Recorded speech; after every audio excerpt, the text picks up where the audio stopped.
So I left the Giant City State Park campground early in the morning and just stopped briefly here in Carbondale.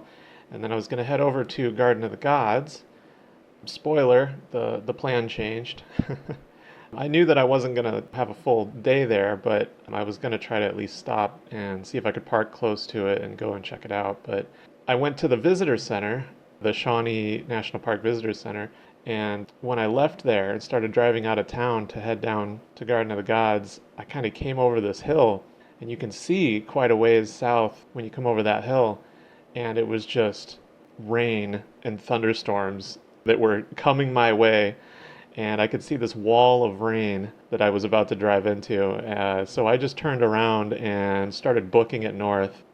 Once I got on Highway 45, the kind of battery trouble began with the GoPro because so basically there's sections that are going to jump around a bit in this video. There's some missing sections here and there because the road was pretty bumpy.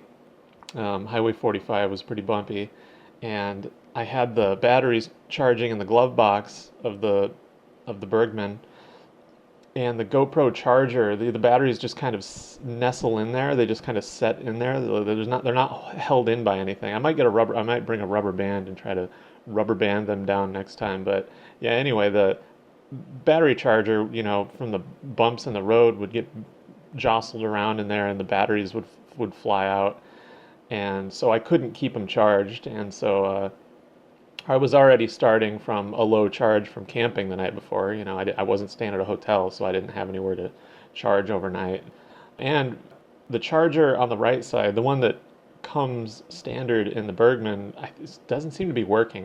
I plugged the car charger into it and it was just flashing on and off. It would charge flashing on and off for some reason, so I don't know if there's something weird going on with it. There's a pigtail installed on the left inside the left glove box coming directly off the battery.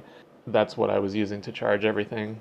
Yeah, so this is going to be me going over to Harrisburg and then heading north.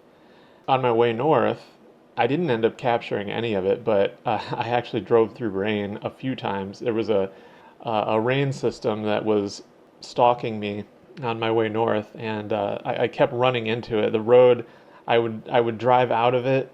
I would get stuck in it. I'd drive out of it. The road would curve to the right again, and I would get stuck in it again. And then I'd end up driving. I just kept going in and out and in and out and in and out of this rain system. So I did have rain gear, so I put all that on, and that was actually my first real experience driving in the rain.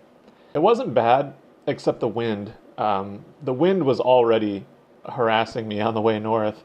There was just a constant side wind hitting me from the right side. It was kind of a struggle keeping my bag upright, especially between the wind blasting the bag from the side and the road.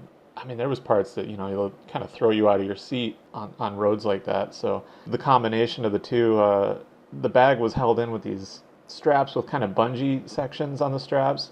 So there was a little give to it, and just from all the side wind blasting and the bumpy road, there was a point where it was full on rain. I had there was traffic all around me. Luckily, everyone's driving a little slower, but there was a semi truck or something, I think, right behind me, and I'm just getting I'm dry inside my gear, but just getting rained on, and the wind is just blasting, and it blew the bag. Somehow the strap got caught or got moved around and caught under something. Anyway, the bag flopped over completely to the right to the left side and was hanging off the side of the scooter. So yeah, that was a real that was a real fun. And then of course there's nowhere. Of course that happens when there's absolutely zero place to pull off for like miles. Every place you could pull off is like gravel roads and stuff, and there's ornery drivers behind me who are impatient, and it was fine, man. I was keeping up with traffic, but I didn't want to, there was no shoulder. I couldn't pull over anywhere. Anyway, that was an interesting hour or two.